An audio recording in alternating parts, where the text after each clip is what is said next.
যারা অন্তর্বর্তীকালীন সরকারের শপথ নিলেন তাদেরকে অবশ্যই মনে রাখতে হবে এই আন্দোলনে প্রায় ৫০০-র অধিক মানুষকে জীবন দিতে হয়েছে এই স্বৈরাচারী সরকার শেখ হাসিনাকে পতন করার জন্য। যাদের আত্মত্যাগের বিনিময়ে এই বাংলাদেশকে আবার নতুন করে গড়তে চায় তাদেরকে তো অবশ্যই স্মরণীয় করে রাখতে হবে। আমি এই অন্তর্বর্তীকালীন সরকারের কাছে করজোড়ে অনুরোধ করব, আপনারা সুষ্ঠু একটি তদন্ত করে সারা বাংলাদেশে ঠিক কতজন এই আত্মত্যাগ করেছে তাদের একটি সুনির্দিষ্ট লিস্ট তৈরি করা এবং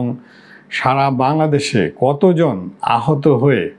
পা হারিয়ে এবং পঙ্গুত্ব বরণ করে তারা হসপিটালে ভর্তি আছে অথবা ইতিমধ্যে চিকিৎসা নিয়ে বাড়িতে ফিরে গেছেন তার একটা সুনির্দিষ্ট তালিকা তৈরি করা।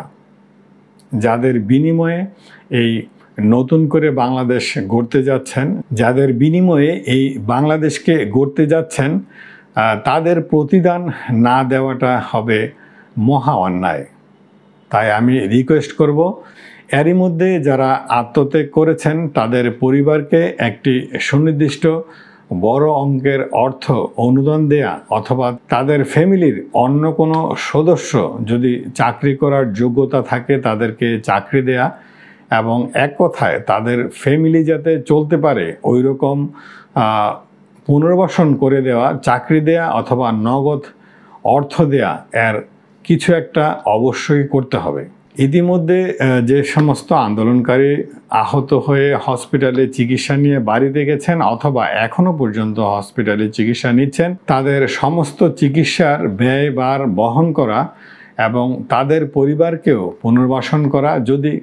ফ্যামিলির পরিবারের অন্য কোনো সদস্য চাকরি করার মতো যোগ্যতা থাকে তাদেরকে চাকরি দেওয়া অথবা নগদ অর্থ প্রদান করা যাতে সেই অর্থ দিয়ে ওরা তাদের ফ্যামিলিকে চালিয়ে নিতে পারে, সেই ধরনের একটি পুনর্বাসনের ব্যবস্থা করা। আমি সবাইকে এই অন্তর্বর্তীকালীন সরকারের সকলের কাছে আমার এই অনুরোধটি থাকবে, তারা কোনো অবস্থায় যেন অবহেলিত না হয়, কোনো অবস্থায় যেন তারা বলতে না পারে আমাদের আন্দোলনের ফসল হিসেবে যারা আজকে স্বাধীনভাবে দেশে বসবাস করছে এবং একটি সুষ্ঠু সুন্দর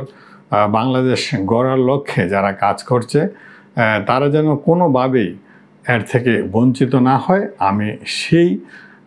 অনুরোধটি এই অন্তর্বর্তীকালীন সরকারের কাছে করজোড়ে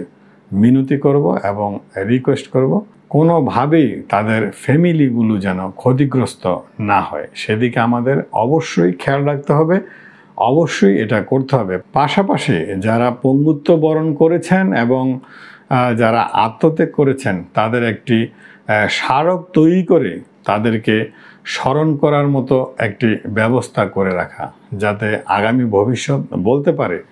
যে এদের বিনিময়ে বাংলাদেশ বিনির্মাণ হয়েছিল, বাংলাদেশ সুন্দরভাবে গঠন করার একটি রাস্তা খুঁজে পেয়েছিল। আজ এই পর্যন্তই, সবাই ভালো থাকবেন।